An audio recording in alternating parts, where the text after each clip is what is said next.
Salut partenaire, je suis le shérif Woody. Bonjour mon ami. Moi, je serai un équipier au poil.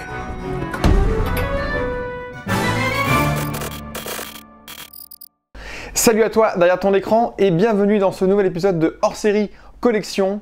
Et aujourd'hui, pot pourri, en tout cas ça va être dorénavant je pense de cette façon que je présenterai mes steelbooks et mes vinyles de bande originale bien évidemment, dans des vidéos où je mélangerai un petit peu des deux en fonction des arrivages. Et ce sera à chaque fois du coup des vidéos que j'essaierai de tourner un peu plus souvent. Je vais peut-être plus faire une grosse vidéo par an et ça me permettra d'écouler ça et être un peu plus des fois dans l'actualité. Et aujourd'hui je vous propose du coup de découvrir depuis la dernière vidéo mes achats concernant les steelbooks et les vinyles de bande originale. Voilà, j'espère que vous allez bien et j'espère que du coup cette vidéo qui va suivre va vous plaire. Voilà, on commence, si on ne perd pas trop de temps, on commence avec un premier coffret. Que du coup, que peut-être certaines personnes ont pu déjà acquérir en steelbook, puisque il y a peu sur la Fnac il y avait une grosse promo sur ce coffret steelbook de la saga Matrix tout simplement. Voilà, donc qui était sorti déjà il y a 1 ou 2 ans je crois ce coffret. À la suite du coup du 4e qui était sorti en salle. Voilà, donc je suis pas enfin, j'aime plutôt bien la saga Matrix, ça fait très longtemps par contre que je les ai pas vus, même il y en a certains que j'ai pas revus depuis la salle je crois, et le 4 je ne l'ai pas encore regardé, je ne l'ai pas encore découvert, mais je me dis que c'était l'occasion du coup d'avoir la saga puisque je ne les avais qu'en simple amarré. Donc voilà, après je suis pas un énorme fan de la saga, mais je trouve que c'est une saga quand même plutôt importante dans l'univers de la science-fiction, donc voilà, et je trouve que le coffret est plutôt cool.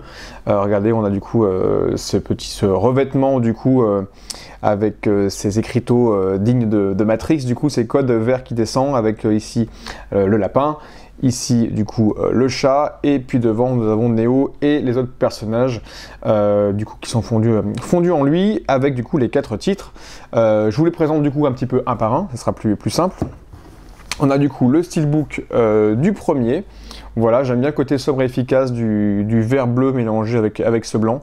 Voilà, derrière la ligne du téléphone. Et à l'intérieur, nous avons pour chaque film, je crois, si je ne me trompe pas, le 4K, le Blu-ray et un DVD ou un Blu-ray bonus, je ne sais plus, et un Blu-ray bonus. Voilà, et du coup, pour chacun, bon, je ne vous enlèverai pas tous à chaque fois, sinon on va y perdre des ans, mais on a du coup des images. Ici, on a du coup Neo, du coup, qui est dans la matrice. Voilà pour le premier. Hop, le deuxième du coup, Matrix Reloaded, avec mon super accent anglais comme d'habitude. Pareil, qui prend à peu près le même type de design. À l'arrière, on a le jeu de clés qui fait référence du coup à ce second volet. Et à l'intérieur, pareil, on a aussi les mêmes 3 disques. Cette fois-ci, on a aussi Neo encore plus à fond dans la matrice.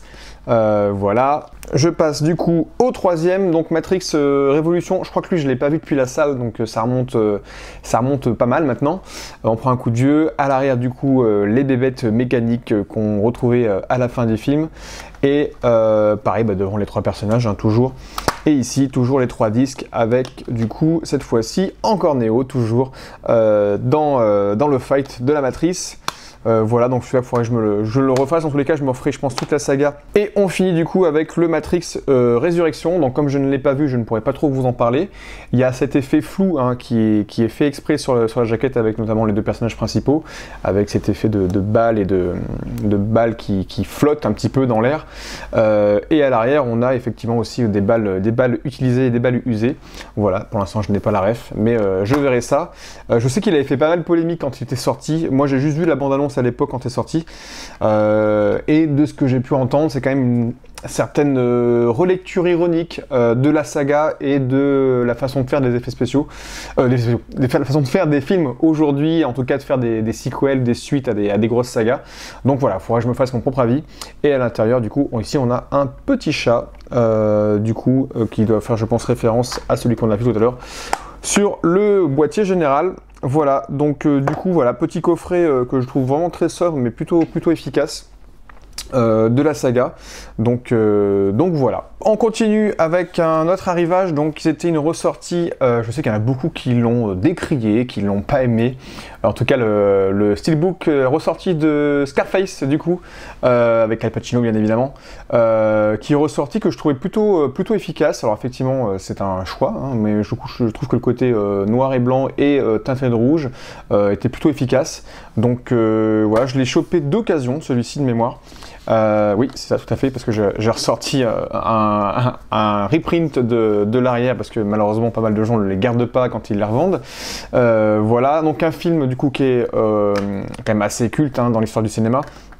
Que moi j'aime plutôt bien, que j'avais vu en école de cinéma il y a un petit bout de temps et que j'ai repris plaisir à voir. Le Master 4K est plutôt beau, voilà, avec bien évidemment Al Pacino et Michelle Pfeiffer notamment, voilà, donc fameux film de Brian De Palma. Ensuite on continue avec un petit plaisir coupable, puisqu'il est ressorti aussi il y a 1 ou 2 mois maintenant, Godzilla, le plus grand Godzilla que tout le monde aime. Non, je rigole. Moi je l'aime bien parce que j'ai grandi avec et que forcément j'ai des souvenirs d'enfance avec ce film et que je trouve que c'est plutôt un bon divertissement. Mais effectivement pour les fans de Kaiju et les fans du vrai Godzilla, et je comprends et tout à fait, je respecte, hein. C'est un film un petit peu compliqué à regarder. C'est plus un gros dinosaure que le Godzilla que les Japonais ont pu créer. Mais voilà, c'est un plaisir coupable et je suis très content de l'avoir récupéré. Je vous avais présenté un autre steelbook d'ailleurs dans une vidéo de ce film-là, que je me suis séparé, que d'ailleurs j'ai donné à mon frère. Mais voilà, j'ai le format du coup 4K. Donc à l'avant, on a du coup le Godzilla dans la ville de nuit, et à l'arrière on a une séquence où effectivement les hélicoptères lui tirent dessus à l'aveugle dans ce qui reste d'un building. En termes de visuel, il est sympa. J'avoue que celui que j'ai donné à mon frère, que j'avais du coup avant, était un petit peu plus sympa sur les teintes et les couleurs. Et même, je trouve dommage, c'est qu'ils aient pas repris. Je trouvais que l'affiche d'époque était vraiment hyper cool avec ce pied là qui écrasait New York. Donc bon, voilà, mais en tout cas, le Master 4K est très cool, je me le suis refait aussi depuis. Donc il y a le 4K et le Blu-ray. Et à l'arrière, du coup, on a du coup, je vais enlever, ça sera plus simple pour le voir. On a du coup une fameuse séquence où il y a le pied qui va écraser un taxi et peut-être un des personnages du film, là, le journaliste, qui court après ces images. Voilà, en tout cas, le 4K est plutôt bon. Et puis, il y a toujours ce personnage joué par Jean Reno qui me fait rire dans ce film, puisqu'il essaye d'imiter les Américains, alors que c'est un pur cliché français dans ce film, et j'ai toujours trouvé ça assez drôle. Voilà pour Godzilla de Roland Emmerich. Continue avec un steelbook que je trouve très très beau. Très joli, je ne sais pas si ça va bien rendre ici en vidéo puisqu'il y a des couleurs assez sombres mais en même temps assez belles, puisque nous avons du bleu, du orange, nous avons du violet, quelques teintes par-ci par-là. Donc je ne sais pas si vous avez reconnu le film, puisqu'effectivement il n'y a pas le titre. C'est The Wicker Man, un film que ça faisait longtemps, je ne sais pas si c'est français, que je voulais voir, que j'ai découvert du coup il y a peu, puisque j'ai acheté ce steelbook, que je trouvais quand même très cher hein, pour le film qu'il est. C'est un vieux film, un vieux classique, et du coup et a beaucoup inspiré d'ailleurs Midsommar d'ailleurs. Qui reprend l'histoire d'un détective qui va aller enquêter sur une île autour d'une pseudo-secte néo-hippie, on va dire, enfin de hippie, pardon, pour l'époque, et du coup, parce qu'il y a une fille qui aurait disparu, et on a une sorte de film assez expérimental. En plus c'est la version longue, donc des fois il y a des séquences qui sont filmées, qui ont été récupérées mais qui sont d'une qualité vraiment limite de l'acceptable, et après des plans beaucoup plus jolis. Bref, mais au-delà de ça, du coup le film a un petit peu vieilli dans sa dynamique, dans sa thématique. Je trouve que Midsommar le fait un petit peu mieux notamment. Forcément, hein, bien évidemment, mais voilà. Et puis il y avait aussi un remake en les années 2000, je crois, avec Nicolas Cage, que je n'ai pas vu et qui paraît n'est pas très bon. Voilà, mais en tout cas le steelbook est très très beau. J'avoue que je l'ai pris notamment parce que le steelbook était beau aussi et que j'avais envie de le voir depuis un certain temps. Voilà, on m'en avait beaucoup parlé de ce film, j'avoue avoir été un petit peu déçu effectivement au final. Donc il y a la version cinéma, la version Director's Cut en Blu-ray et en 4K, et il y a même du coup des bonus en plus. Etc. Et à l'arrière nous avons une sorte de fresque, donc je ne vais pas toute la montrer mais vous avez compris l'idée, Une sorte de fresque avec du coup des personnages masqués avec des têtes d'animaux. Voilà. Donc un film qui était réalisé, j'avais pas lu son nom, par Robin Hardy, et surtout on a du coup notre cher Christopher Lee qui joue dans le film, qui joue un peu le chef de cette secte. Voilà, en tout cas je vous conseille le film, mais je trouve le steelbook plus beau que le film au final. Notre steelbook, donc là c'est une édition Titan of Cult que vous connaissez, que je suis pas très fan en général. Alors je suis pas fan de Titan of Cult parce qu'en fait à la base j'ai même enlevé. Hein. Normalement il y a un fourreau en plastique que j'ai enlevé, et il y a généralement un pins qui est offert avec. Vous avez sûrement reconnu, ici c'est Space Jam, le premier. Que je n'avais pas du tout et que je suis content d'avoir chopé. Donc le steelbook pardon, est vraiment très simpliste, même trop simpliste pour être marquant. Mais voilà, c'était surtout le fait d'avoir ce film. Voilà, donc l'histoire de Michael Jordan qui va tomber dans un monde de Looney Tunes et devoir jouer à du basket et vaincre du coup une équipe de méchants Toons. Voilà, il y a quelques petites images voilà, ici pour vous rappeler un petit peu. Il y avait à l'intérieur aussi, je les ai gardés pour l'instant, des stickers des noms des équipes. Donc là c'est Toon Squad et l'autre c'est celui des méchants. Je sais plus comment il s'appelle celui des méchants. Et à l'intérieur on a en sorte de trait dessiné la Bugs Bunny d'un côté, derrière la galette du 4K et du Blu-ray. On a du coup voilà le fameux plan, un plan qu'ils élaborent je pense pour marquer des points dans le film. Il faudrait que je me le refasse, ça fait un petit bout de temps que je ne l'ai pas vu et je n'ai toujours pas vu la suite qui paraît est catastrophique aussi. Je ne sais pas si vous l'avez vu, n'hésitez pas à mettre dans les commentaires ce que ça vaut, mais je ne l'ai pas vu, je n'ai gardé que ce souvenir de ce premier film qui reste pour moi un petit plaisir d'enfance. Voilà pour du coup Space Jam. Donc je vous avais présenté le 2 il y a dans la dernière vidéo si je me trompe pas, et là il est ressorti du coup, alors de nombreuses sorties pour le film Avatar, la version Steelbook aussi. L'autre était version glossy, celui-ci est version finition matte si je me trompe pas, de Avatar. Alors Avatar, j'aime bien l'univers, j'aime bien effectivement la technologie qu'a développé James Cameron, mais je suis jamais très fan du film. J'avais la version longue en amarré, je crois que là-dedans il n'y a pas la version longue malheureusement, je suis presque sûr même d'ailleurs. Je me suis dit c'est pas grave, j'ai quand même revendu la version longue, je préfère en garder qu'un au final qu'en avoir deux. Donc j'ai gardé cette version cinéma. Le steelbook est plutôt cool, pareil comme dans le premier si je me trompe pas, il y a voilà, une entièreté qui se fait quand on ouvre du coup les deux covers ici de ce côté là. Donc du premier Avatar, et à l'intérieur nous avons du coup le disque 4K, un disque Blu-ray et un disque Blu-ray bonus. Et si j'enlève une partie, ici on doit avoir voilà, le personnage principal, et de l'autre côté on doit avoir Madame, si je me trompe pas. J'ai perdu leur nom, je suis désolé, je suis tellement pas assez fan que je les retiens pas. Mais voilà, en tout cas, je suis content d'avoir les deux, et puis j'essaierai à chaque fois d'avoir le steelbook simple, on va dire, du coffret, parce que Avatar, je suis perdu, on en sorti tellement en amarré, pas amarré, steelbook ou pas steelbook, version longue, pas version longue, là ils ont sorti des éditions prestige. Voilà, faut vraiment suivre, et en tout cas, on peut s'y retrouver, qu'on soit fan, pas fan, ou un peu fan du film, on retrouve... On va dire on retrouve la version qu'on veut. Voilà, moi c'est celle-ci que j'ai pris. C'est pas forcément peut-être la meilleure, mais je la trouve plutôt cool, et c'est le côté steelbook qui m'intéressait aussi. On continue avec un steelbook qui n'est pas un vrai steelbook, hein, vous connaissez bien du coup l'histoire, puisque là il y a le bandeau bleu, il y a derrière les crédits, pour ceux qui sont amateurs de format physique, ce sont des versions pirate, je déconne, parce que le film s'appelle, alors là c'est la version néerlandaise et française, c'est Pirate, alors je sais même plus le titre français du film, Pirate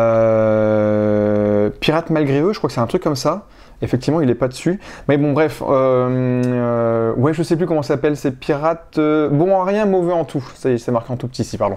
Bon en rien, mauvais en tout. Et c'est un des rares films des studios Hardman. Donc, qui sont à l'origine de Wallace et Gromit, Shaun le Mouton, etc. Chicken Run. Que je n'ai pas vu. Il paraît que c'était sympathique. Et je suis tombé dessus aussi en occasion dessus à vraiment pas cher. Je me suis dit bah, pourquoi pas le prendre et puis le tester. Donc Hardman, hein, qui font de la stop motion en pâte à modeler, j'aime vraiment beaucoup leur univers. Je sais pas ce qu'il vaut, il a fait moins de bruit que la plupart des autres films, je crois, de mémoire quand c'est sorti. Mais ça date de quand? Ça date des années 2010-2013, 2012-2013. Donc voilà, je me ferai un avis, puis n'hésitez pas à me dire si vous l'avez vu, si c'est sympa. Mais en tout cas, le visuel me plaît toujours, ce côté pâte à modeler dans les films Hardman. On va finir avec 4 autres steelbooks avant de passer au vinyle de bande originale. Donc c'est les steelbooks de Madame, puisque Madame collectionne aussi un petit peu maintenant. Donc ce sont des steelbooks que Coralie a acquéris. On commence avec une sortie très récente. Alors je ne sais pas si vous reconnaissez ce Burn Book avec ses graffitis de là et là. Ici des petites marques de baisers, de bisous. Et effectivement, on va parler, donc en anglais ça s'appelle Mean Girls et en français ça s'appelle Lolita malgré moi. Un film que je ne connaissais pas, que Coralie m'a dit viens, faut qu'on regarde ça et tout. Je m'attendais à un truc un peu teenage, donc certes c'est teenage mais un petit peu trop girly. Et finalement on se prête plutôt bien au jeu parce que le film, j'ai passé plutôt un bon moment devant à le regarder. Donc on suit notre chère Lindsay Lohan avant que ça tourne mal pour elle, on va dire, qui arrive du coup dans une école, dans un lycée américain. Elle n'a pas forcément les codes puisqu'elle a été élevée en Afrique, je crois, de mémoire. Elle va essayer du coup de se faire une place dans ces multiples melting pot de lycéens, voilà, plus ou moins clichés. Donc il y a forcément les bad boys, les bad girls, les geeks, les timides gentils, etc. etc. Et franchement c'est plutôt sympathique. C'est un peu dommage qu'il y ait juste le 4K pour le prix. J'aurais pu mettre au moins aussi le Blu-ray, mais voilà, en tout cas Cora voulait le récupérer et la voir. Et là, comme ils ont sorti un remake qui a posé un peu souci et polémique d'après ce que j'ai entendu sur un petit peu le propos de ce que raconte le film par rapport à ce que voulait raconter l'original. Je ne l'ai pas vu le remake, je ne sais pas si vous l'avez vu et ou ce que vous en pensez, n'hésitez pas à me mettre aussi dans les commentaires. Mais voilà, donc Lolita malgré moi, un bon petit délire adolescent, c'est sympa. C'est un autre steelbook, donc Interstellar, donc Cora est fan de ce film. Moi, pas spécialement. Je vous avoue que chez Nolan, j'en ai peut-être déjà parlé dans d'autres vidéos, moi ça passe ou ça casse, et il y a plus de films qui m'ont pas forcément hypé plus que ça, que hypé chez Nolan. Je suis plus fan de sa début de filmo et on va dire en grosso modo sa trilogie Batman. Après les autres, Oppenheimer j'ai pas aimé, je me suis ennuyé. Interstellar, je trouve l'idée sympathique, mais il ne tient pas comme les gens ont pu le tenir. Et voilà, donc en tout cas, on a que la marée, on a chopé un steelbook, donc là c'est que le Blu-ray, hein, de mémoire. Ouais, c'est Blu-ray et plus Blu-ray bonus. Donc d'Interstellar de Christopher Nolan. Très sobre, très efficace. On a juste ici une partie du satellite ou du vaisseau, je ne sais plus. Mais voilà, donc on l'a enfin. Et à l'arrière, c'est très sobre aussi. Voilà pour Interstellar. On va passer à l'avant-dernier, pardon, avec un autre film qui du coup plaît à la gente féminine aussi, puisqu'il y a une trilogie. Quadrilogie, je suis perdu, je sais plus combien il y en a. J'ai vu que le premier, moi. Donc le journal de Bridget Jones, donc, qui était ressorti en steelbook fin d'année dernière, si je me trompe pas. Voilà, donc il y a le 4K et le Blu-ray à l'intérieur. Donc pareil, un comédie romantique avec Renée Zellweger, Hugh Grant et Colin Firth. À l'arrière, on a aussi du coup sa to-do list avec j'arrête de fumer, j'arrête de boire, je reste zen, etc. etc. Très sympa. Et puis forcément, le serre-tête lapin, hein, pour ceux qui ont vu le film, vous savez pourquoi. Voilà, il a ce côté un peu Scarface. Mais celui c'est plus du rose et du noir et blanc. Et j'avoue qu'en y repensant, j'avais pas tilté, mais ils sont un peu dans la même veine. Je pense que les distributeurs s'en sont inspirés. Je ne sais pas, regardez si je mets les deux côte à côte. On est un peu dans le même délire, hein. Pas le même film, hein, mais le même délire de steelbook. Voilà, mais donc Bridget Jones, voilà, toujours sympa aussi, comédie romantique populaire. Redites-moi s'il y en a 3 ou 4, je suis perdu, Coralie serait là, me le dirait. Mais voilà, donc pareil, film assez populaire et assez drôle. Et on va finir avec le dernier steelbook. Je ne l'ai pas vu, je ne sais pas de quoi ça parle, donc je vous en dirai pas beaucoup. Mais Coralie est très fan d'animé japonais, donc là c'est Suzume. Il a fait quand même parler de lui puisqu'il a gagné plusieurs prix d'après ce que je vois. Le steelbook est vraiment très très joli, il y a un effet glossy dessus. Voilà, donc je ne sais pas de quoi ça parle. Si Coralie regarde la vidéo, elle mettra dans les commentaires un petit peu de quoi ça parle pour vous aider. Mais voilà, je crois que c'est les mêmes auteurs que Your Name, si je me trompe pas. Et si je me trompe, bah désolé. Voilà, derrière l'autre côté de la porte se trouve un monde éternel. C'est tout ce que je peux vous dire. C'est par rapport effectivement à la porte qu'on a ici. Donc je pense que la porte ouvre à d'autres univers. Voilà, donc peut-être que j'y jetterai un œil. J'avoue que je suis pas trop le public pour ce genre de film, parce que des fois c'est un peu trop métaphorique, c'est un petit peu trop, j'ai tendance à être terre à terre un petit peu moi dans les histoires, et c'est vrai que des fois quand c'est trop pas terre à terre, j'ai un peu du mal à rester dedans, même si je ne vais pas dire l'inverse. Visuellement c'est souvent très beau. C'est un peu le problème pour moi avec les Ghibli aussi par exemple, où je trouve que les univers sont très beaux, très colorés, très bien animés, etc. Mais les histoires me touchent un peu moins. Je suis un peu plus difficile à ce niveau là. Bon, Suzume, pardon, si vous connaissez, voilà, je vous présente, et c'était du coup la dernière sélection de Coralie. Fini pour les steelbooks, on va passer aux derniers arrivages de vinyle que j'ai pu acquérir. Donc même s'il y en a qui vont arriver prochainement, ils ne seront pas dans cette vidéo, mais c'est pas grave. Il y a eu un peu de retard. Voilà, je pense que beaucoup de gens en ont parlé puisque sont ressortis des pressages des bandes originales du coup de Indiana Jones. On en avait aussi notamment parlé dans la vidéo auquel j'ai participé, que vous pouvez retrouver sur la chaîne de Wanted Wax. Je le remercie pour l'invitation, c'était vraiment cool. On a fait tout un top et toute une énumération des BO, en tout cas une grosse partie de John Williams, et on a forcément beaucoup parlé de ses vinyles. Donc là, Indiana Jones 2 et le Temple Maudit, and the Temple of Doom, donc qui est ressorti là ce mois-ci. Je l'attendais forcément parce que j'avais que le premier en vinyle, et sorti du coup ce deuxième, composé par John Williams comme je vous l'ai dit. Donc les vinyles sont noirs, hein, rien de particulier, mais je vous montre voilà du coup à l'intérieur. Donc il y a vraiment des images du film qui sont assez propres. Franchement, mais autant le print de la jaquette que le pressage est bon. Voilà, et on a aussi des pochettes du coup avec des images. Vraiment elles sont quali, je trouve, les images. Des fois c'est un peu flou, un peu moyen, mais là non. Là ils ont mis les petits plats dans les grands. Mais voilà, du coup on a vraiment des images qui sont là avec les crédits. Avec 2001, Dr. Jones et compagnie. Et du coup, la jeune actrice dont j'ai perdu son nom, mais qui du coup devient, après ce film, la femme de Steven Spielberg jusqu'à encore aujourd'hui, qui était un peu insupportable dans le film, hein, pour en tout cas son personnage, mais voilà. Donc ça, pour le deuxième Indiana Jones. Hop, et du coup ils ont sorti forcément aussi le troisième épisode, Indiana Jones et la dernière croisade. Du coup, pareil, avec l'affiche originale, hein, comme celui d'avant et comme celui aussi du premier. Toujours dans le même design, avec du coup des images du film qui sont hyper bien imprimées. Dr. Jones jeune. Ici, Henry Jones, madame, du coup, qui va coucher avec les deux, pour ceux qui ont vu le film. On comprend qu'elle a fricoté avec les deux, bien évidemment. À l'intérieur, une belle séquence, du coup, de dialogue entre son père, entre Indiana Jones et son père, bien évidemment. Et du coup, on a aussi, d'autres images ici du film. Voilà. Incroyable, donc pareil, je les ai écoutés, ils sont vraiment, les pressages sont vraiment bons. Et comme je disais, un peu en retard, non, c'est juste que je suis un peu en avance, mais c'est surtout que ils auraient pu le sortir presque en même temps. Mais va arriver du coup la BO du 4, donc Indiana Jones c'est le royaume du crâne de cristal. Donc j'ai commandé aussi, et il me manquerait plus que le vinyle du 5 du coup Indiana Jones, qui était sorti en même temps que le film. En France il n'a pas été très distribué, à part sur le site Disney, qui est quand même clairement la BO la moins bonne des 5, c'est sûr. Mais voilà, j'essaierai de choper si je peux un jour du coup la BO du 5, et si vous avez des plans, n'hésitez pas à me les partager.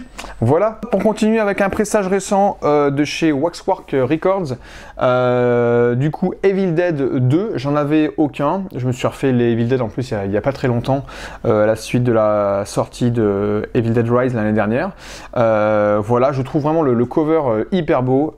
L'idée est incroyable, donc cette fameuse maison au milieu des bois avec le titre, et ici les racines des arbres qui forment la tête d'un esprit ou d'un démon, c'est à vous de voir. Donc c'est une musique originale de Joseph Loduca. Et derrière, on fait un gros fuck, hein, comme dans le film, avec les crédits. Donc non, sobre, efficace, toujours qualitatif chez Waxwork. Eux qui sont spécialisés notamment dans les BO de films d'horreur et films de genre. Ici, on a du coup une fameuse image avec cette croix dans les bois et cette cabane typique de la saga Evil Dead, en tout cas des deux premiers. Et cette fois-ci, je vous montre les vinyles, si j'arrive à le sortir. Puisque, je vous montre le vinyle, puisque c'est un vinyle coloré. Je ne sais pas si on va bien voir à la lumière, je vais essayer de l'approcher un petit peu. Voilà, on a une sorte de... alors, ça va dépendre, je pense, les pressages. Je sais qu'il y en a eu qui en ont eu des un peu plus clairs, d'autres un peu plus foncés. Je trouve que ça rend un peu plus foncé que ce que prédisaient du coup les images de vente. Donc on a une sorte de vert, ouais, vert forêt, vert bois, un petit peu splatter, un petit peu voilà, un petit peu fumé. Et à l'arrière, on a un macaron du coup qui ressemble du coup à la fameuse bobine que vont écouter les personnages dans les Evil Dead, à savoir l'incantation qui va réveiller le mal. Voilà, voilà. Donc voilà, BO très fun et très intéressante pour ceux qui sont amateurs du genre, bien évidemment. On continue avec un des arrivages que j'ai fait aussi récemment, que j'ai acheté sur Vinted, en plus qui n'était pas déblisté, donc tout neuf, tout neuf. Beaucoup en ont parlé, j'en ai entendu notamment pendant le live qu'on a fait sur la vidéo que je vous parlais tout à l'heure, de ce repressage de la bande originale de E.T., qui est pour moi la BO que je préfère, de John Williams, forcément attaché à mon cœur. J'aime beaucoup le cover de base, hein, avec ce vaisseau, donc le vaisseau d'E.T. à la fin du film dans les bois, et on a le petit E.T. voilà en bas, je ne sais pas si on va le voir avec son petit cœur éclairé ici. L'arrière est assez sobre, donc j'avais déjà un pressage sur que j'avais de c'était l'Alan Record, je crois qu'il l'avait sorti, où on voyait Elliot en vélo en haut de la colline, que j'ai encore aujourd'hui. Mais il paraît que ce pressage est moins bon. J'ai pas eu l'impression personnellement, donc après à voir, hein, peut-être qu'il y a des pressages qui ont été plus ou moins bien réussis, mais je le voulais celui-ci parce que j'avais pas de version colorée sur l'autre vinyle. Là j'ai une version colorée, donc il y en a deux qui sont sortis, je vous montre le cover à l'intérieur aussi. Ici du coup la fameuse le vue sur E.T. devant la lune. Et je vais vous montrer du coup les vinyles. Donc il y en a eu deux qui sont sortis. Il y en avait une couleur cœur de E.T., donc orange, jaune, une sorte de pareil de splatter un petit peu, ou non pas un splatter mais plus une coulée à fondu, j'ai du mal, je sais pas toujours les termes, je suis désolé.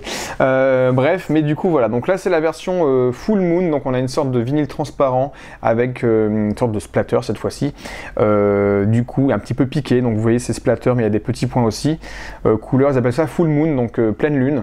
Je vous avoue pareil, ça rendait un peu mieux sur les visuels qu'en vrai, mais voilà. En tout cas, c'est toujours tout cool d'avoir ce vinyle-là de cette couleur-là. J'avoue qu'ils auraient pu encore pousser le truc un peu plus loin s'ils l'avaient rendu fluorescent ou phosphorescent. Ça aurait pu être encore plus sympa. Ça aurait fait encore un rappel à la lune encore plus magique, comme cette séquence-là. Je vous montre le deuxième, c'est pareil. Voilà, ça va être aussi le même style. Donc voilà, donc du coup, il y a bien deux vinyles de E.T. Donc une BO que je ne me lasse pas d'écouter, avec surtout le thème de fin, un des thèmes de fin où E.T. doit repartir, qui à chaque fois me met limite les larmes aux yeux. Voilà pour E.T. On continue du coup avec un repress de chez Mondo, que je n'avais pas chopé à l'époque. Parce que je n'avais pas pensé à choper forcément. Donc je ne sais pas si vous avez reconnu ce cover. Je vous montre l'arrière, ça va être un petit peu plus évident, puisqu'on va parler du coup de Dune partie 1, composée par Hans Zimmer. Donc c'est un repress, puisqu'ils l'ont ressorti fin d'année dernière, si je ne me trompe pas. Là je l'ai chopé moi il y a peu. Ce qui est dommage, c'est que du coup c'est pas les mêmes... Enfin, en tout cas, je sais que sur le press de base, il y avait une sorte de fourreau en plastique avec un très beau logo de Dune, avec une sorte de sable et tout, qu'il n'y a pas sur cette version là. Je ne savais pas, je l'ai vu qu'après qu'il y avait cette version là avec ce cover. Donc bon, tant pis, je n'ai pas ça, parce qu'effectivement il n'y a pas de titre, il n'y a pas non plus de jaquette carton, de slip carton qui pouvait se mettre sur le côté. Donc effectivement, si on ne reconnaît pas l'image, on ne sait pas que c'est Dune, à part de regarder sur la tranche. Voilà, mais bon, au-delà de ça, je suis vite consolé, puisque le vinyle est très très cool aussi. À l'intérieur, on a le baron Harkonnen dans une des fameuses séquences où il va tuer le père de Paul Atreides, mais surtout c'est que les vinyles sont colorés, et pour le prix je trouvais, enfin j'ai eu le vinyle à un prix plutôt cool, et je trouve que pour ce prix là on a des vinyles plutôt cool. Voilà, ici on a une sorte de marron des sables qui fait référence du coup à la dune, aux dunes bien évidemment, et l'autre je ne sais plus de quelle couleur il est, je crois qu'il est un peu plus clair de mémoire. Pareil, je vous ai même pas montré en plus, effectivement nous avons des superbes images, donc la Zendaya, Rebecca Ferguson, pardon, donc vraiment très sympa. de personnages féminins forts de cette saga-là. Ah non, de l'autre côté, j'ai des bêtises, c'est pas du tout plus clair. On a une sorte de violet, pourpre, framboise, je ne sais pas, avec des petits reflets. Vraiment très très cool, très sympa. Je devrais le savoir, je l'ai posté sur Instagram il n'y a pas longtemps. Je sais pas pourquoi je le voyais plus clair. Voilà, et là je viens de me rendre compte, et je ne l'avais jamais vu, je pense que c'est mes spots qui me permettent de voir ça, il y a des écritures qui sont imprimées à la fin là, du disque. Let's fight like demons, j'avais jamais vu. Et ici on a Fear in the Mind Killer. Est-ce que c'est la première fois que vous... Enfin, est-ce que vous avez vu ça sur d'autres vinyles? Parce que généralement il y a des numéros de série, etc. Mais j'avais jamais vu qu'il y avait des phrases là en lien avec le film, j'imagine. Bah alors là je suis sur le cul, j'avais jamais vu ça. Ça se trouve, tous les vinyles ont des petits messages cachés comme ceci. Attendez, je vais regarder sur l'autre. Je suis étonné. Oui, oui, il y a bien des phrases cachées. Là, j'ai This is only the beginning. Et de l'autre côté, j'ai Here I'm remain. D'accord. Bah écoutez, je sais pas si c'est Mondo qui fait ça, il faudrait que je regarde sur d'autres vinyles. Voilà, je viens de découvrir un petit easter egg sur les vinyles. Je sais pas si vous l'aviez vu aussi. Si vous avez d'autres vinyles qui ont ça, ou est-ce que c'est Mondo qui fait ça? Mystère. Hop, on continue avec l'avant-dernier vinyle de cette sélection, avec un vinyle que j'avais raté à l'époque et que j'avais essayé dans l'espoir de retrouver plusieurs fois, mais à chaque fois il était soit trop cher, soit un import avec des frais de port trop longs, avec sûrement une douane, etc. Mais là ils l'ont ressorti, c'est la BO de A Ghost Story, donc une musique par Daniel Hart, du coup, un film que j'avais adoré à sa sortie, ça date de 2016 je crois maintenant, avec Rooney Mara et le frère à Fleck, donc pas Ben, mais l'autre, j'ai perdu son nom, ça me reviendra peut-être un peu plus tard, navré. Casey Affleck, voilà. L'histoire du coup d'un couple qui va subir du coup la perte d'un... le mari va mourir et il va y avoir ce fantôme, illustré de cette façon la plus caricaturale du monde, mais en tout cas le film est très intéressant, très passionnant, assez méta, et ce fantôme va du coup errer dans ce lieu, voir sa femme évoluer et voir d'autres générations dans d'autres mondes passés, futurs, etc. Donc voilà, très belle histoire que je vous conseille si vous ne l'avez pas vue. Et la musique, et il y a vraiment des thèmes hyper beaux, il y a un côté très atmosphérique, mais en même temps il y a des thèmes assez marquant. Il y a notamment une musique d'un groupe, alors j'ai perdu leur nom, ça va me revenir, Dark Rooms, I Get Overwhelmed, une musique que j'aime beaucoup, et il y a plusieurs thèmes dans ce film qui sont aussi très beaux par Daniel Hart. C'est un vinyle du coup fumé. Je suis désolé, j'ai pas mal de reflets, on voit pas trop bien. Voilà, fumé du coup noir, donc j'en avais déjà eu des comme ça, mais voilà, ça va très bien avec l'ambiance. Petite anecdote, quand je l'ai reçu, le premier pressage, du coup, il y a eu un problème d'un pressage de macaron. J'avais le macaron qui avait collé carrément sur, qui n'était pas centré et qui était collé carrément sur les pistes. Donc je l'ai ramené, hein, ils me l'ont échangé sans problème, mais je n'avais jamais vu ce genre de défaut. Ça arrive sur d'autres trucs. Et pareil, je vois qu'il y a aussi des phrases décrites, mais franchement, je viens de découvrir aujourd'hui qu'il y a ce mystère-là. J'avais jamais fait gaffe. Donc là, il y a une phrase qui est gravée, I don't think they're coming, je ne pense pas qu'ils vont venir. Donc là, ça fait référence effectivement au film, maintenant que j'y repense. Est-ce qu'il y a une autre phrase? Alors vraiment, c'est subtil, il faut vraiment les voir. Là, je les vois parce que j'ai la LED devant, les lumières, les grosses lumières, mais sinon, je ne l'aurais pas vu, je pense. I'm waiting for someone, j'attends quelqu'un. Oui, c'est clairement des phrases qui font lien au film à chaque fois. Et écoutez, je me coucherai moins bête ce soir. Cette vidéo m'aura servi à apprendre ça, qu'il y a des phrases des fois cachées sur les vinyles. Franchement, j'avais jamais vu ça. Donc si vous le saviez, écoutez, je l'avais jamais entendu. Et si je vous l'ai fait découvrir aussi, vous allez maintenant checker tous vos vinyles et regarder tous ces petits easter eggs. Et là, on a ici du coup les crédits en plus avec une image promo du film de mémoire, parce que c'est pas une séquence. Je crois que c'est là un film, je sais plus. Mais voilà, donc il y avait vraiment un acteur qui jouait ce fantôme sous ce drap pendant de longues heures et de longues séquences. Mais voilà, donc je vous conseille A Ghost Story. Et on va finir cette vidéo avec un arrivage pareil que j'avais pu avoir à un moment et que j'ai pas pris. Il était en vente dans un disquaire, mais il était encore un petit peu cher. Et là, j'ai trouvé à moins de 30 €. La BO du coup de 10 Cloverfield Lane, du coup la suite du premier Cloverfield, ici composée par Bear McCreary. Une BO que j'aime plutôt bien parce qu'il y a vraiment des thèmes qui sont vachement sympas à l'intérieur. Donc on a une sorte de huis clos SF. Si vous n'avez pas vu le film, je ne vais pas vous le spoiler parce qu'il faut vraiment garder le mystère.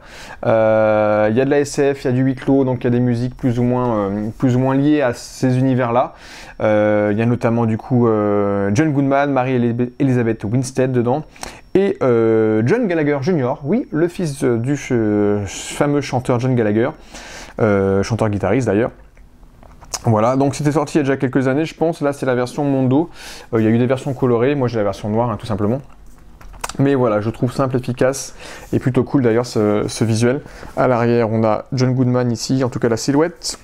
Et à l'intérieur, on a du coup une autre image de l'actrice principale, donc qui ne lui ressemble pas trop sur cette image, mais bon, qui est effectivement ici enfermée au début du film dans une sorte de sous-sol. Vous verrez pareil si vous regardez le film. Et voilà, donc BO de SF plutôt cool. Donc saga de film hein, de SF, il y en a eu 3. Le premier est cool, le deuxième c'est celui-ci mon préféré, et celui qui était sorti sur Netflix est une purge. Voilà. Pour être franc, clair, efficace. Voilà, c'est la fin de cette vidéo. C'était du coup nos derniers arrivages, autant à Coralie qu'à moi. N'hésitez pas à mettre en commentaire ceux que vous avez préférés, si vous les avez aussi, ce que vous en pensez. Et élucidons ensemble le mystère des petites phrases mystères gravées sur les vinyles. Écoutez, je suis encore surpris. Et j'ai hâte de voir mes autres vinyles, voir s'il y a encore d'autres phrases un peu cachées comme ça. Voilà. Écoutez, je vous dis à bientôt, à très vite. Continuez de collectionner les vinyles, les steelbooks. En tout cas, vive le format physique et il faut le soutenir. Et prochainement, je vous délivrerai une autre petite vidéo. Notamment sur ma collection. On m'a parlé on m'a dit dans les commentaires, anciens commentaires, de peut-être montrer mes coffrets collector de format physique Blu-ray 4K. C'est ce que je vais faire, je vais essayer de vous montrer ça un petit peu. Et puis voilà, ça sera cool aussi. En tout cas, on se retrouvera dans d'autres vidéos de hors-série collection et d'autres vidéos, bien évidemment, sur la chaîne. Je dis prenez soin de vous, à bientôt. Et puis bien sûr, voilà, il faut aller voir des films, tout simplement. À bientôt, 3, 2, 1, ciao!